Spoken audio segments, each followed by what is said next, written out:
Hi friends, మొబైల్లో మీరు emergency calls గురించి వినే ఉంటారు. అది సిమ్ లేకుండా, అదేవిధంగా నెట్వర్క్ లేకుండా ఏ విధంగా పనిచేస్తుంది అనేది ఈ వీడియోలో చెప్పబోతున్నాను. చూస్తూనే ఉండండి. నా పేరు అంజన్ అండి. Welcome to Anjan tech advice in Telugu YouTube channel.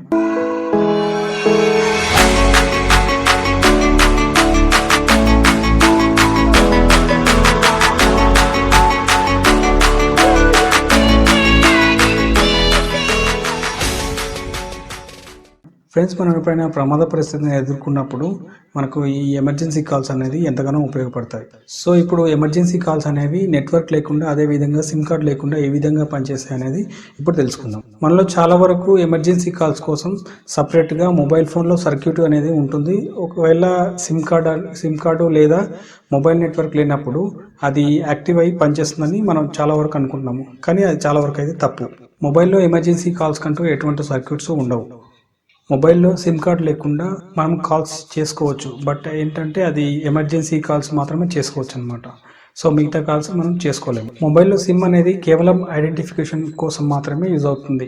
అంటే అది మీ పేరు, మీకు సంబంధించిన పూర్తి డీటెయిల్స్ అనేది అందులో స్టోర్ అయి ఉంటాయి. అదేవిధంగా మిమ్మల్ని పర్టికులర్ పర్సన్గా గుర్తించడానికి యూనిక్ నెంబర్ అనేది ఇస్తారనమాట. దాన్నే మొబైల్ నెంబర్ అని కూడా అంటారు. ఎప్పుడైతే మీరు పర్టికులర్ పర్సన్ కాల్ చేస్తారో మీకు సంబంధించిన పూర్తి డీటెయిల్స్ను వారు చెక్ చేసిన తర్వాతనే ఆ కాల్స్ను మీకు సంబంధించిన వ్యక్తికి ఫార్వర్డ్ చేస్తారనమాట.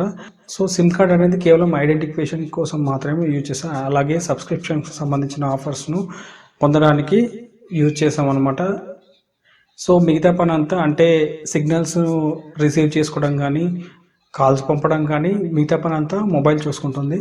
ఇదే విధంగా మనం ప్రమాదంలో చిక్కున్నప్పుడు, ఒకవేళ మన మొబైల్లో నెట్వర్క్ లేనప్పుడు మనకు దగ్గరలో ఉన్న ఏ సిగ్నల్ అయినా సరే, అంటే ఏ నెట్వర్క్ ప్రొవైడర్కి సంబంధించిన సిగ్నల్ టవర్ నుంచి అయినా కానీ మన మొబైల్ అనేది సిగ్నల్స్ను రిసీవ్ చేసుకుంటుంది. సో ఆ నెట్వర్క్ ప్రొవైడర్స్ ప్రీడిఫైన్డ్గా కొన్ని ఎమర్జెన్సీ కాంటాక్ట్లకు పర్మిషన్ ఇస్తారనమాట. సో ఆ నెట్వర్క్ ప్రొవైడర్స్ అనేది మనకు ఎమర్జెన్సీ టైంలో కాల్ చేసుకోవడానికి పర్మిషన్ ఇస్తారనమాట. అలాగని పర్మిషన్ ఇచ్చారు కదా అని మన పర్సనల్ నెంబర్కి కాల్ చేసుకోవడానికి వీలు ఉండదు.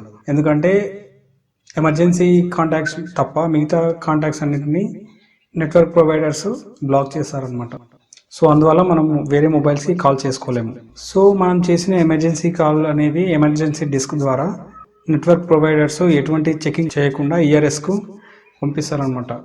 ఈఆర్ఎస్ అంటే ఎమర్జెన్సీ రెస్పాన్స్ సిస్టమ్ అనమాట. సో ఈఆర్ఎస్ అనేది ఎప్పుడు యాక్టివ్గా ఉండడం వల్ల మనం ఎప్పుడు కాల్ చేసినా, అంటే ఏ టైంలో కాల్ చేసినా, ఏ లొకేషన్ నుంచి కాల్ చేసినా కానీ వాళ్ళు తొందరగా సహాయం అందిస్తారన్నమాట. సో ఇది ఫ్రెండ్స్ ఎమర్జెన్సీ కాల్స్ గురించి. అంటే నెట్వర్క్ లేకుండా, సిమ్ లేకుండా ఏ విధంగా పనిచేస్తాయని తెలుసుకున్నాం కదా. సో ఈ వీడియో మీకు నచ్చిందని అనుకుంటున్నాను. ఒకవేళ ఈ వీడియో కనుక మీకు నచ్చినట్టయితే లైక్ చేయండి, షేర్ చేయండి, సబ్స్క్రైబ్ చేసుకొని పక్కన బెల్ ఐకాన్ని క్లిక్ చేయండి. బెల్ ఐకాన్ని క్లిక్ చేయడం ద్వారా నేను ఏ వీడియో చేసినా కానీ మీకు నోటిఫికేషన్ రూపంలో వస్తుంది. Thanks for watching. This is Anjan signing off. వందే మాత్రం. జై హింద్.